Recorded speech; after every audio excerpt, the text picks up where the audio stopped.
Last winter, I received a phone call from an unknown number. I almost didn't answer it because I was tired and not in the mood to talk. But for some reason, I picked up. The voice on the other side sounded familiar. It was my high school teacher. I hadn't spoken to him in almost 10 years. He said he found my number through an old school record. He told me he was retiring soon and wanted to talk to some of his former students. I was surprised. In high school, I was very quiet and not a good student. I was often late and my grades were average. I didn't think any teacher would remember me.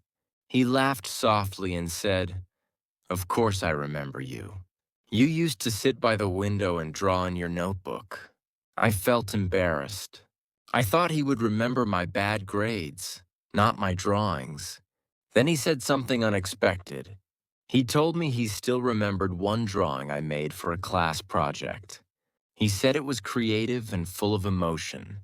He even kept a copy of it for many years. I was silent. At that time in my life, I felt lost. I was working at a job I didn't like, and I doubted my abilities every day. He continued, "You were always more talented than you believed. I hope you are still drawing." The truth was, I had stopped drawing. I thought it wasn't practical. I thought I wasn't good enough. After the call ended, I couldn't stop thinking about his words. That night, I found my old sketchbook in a box under my bed. I opened it slowly.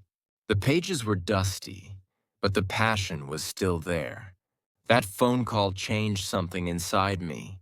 A week later, I signed up for a weekend art class. 6 months later, I started sharing my drawings online. Today, I don't work at that old job anymore. I work as a freelance illustrator. Sometimes we forget who we are. Sometimes we just need someone to remind us.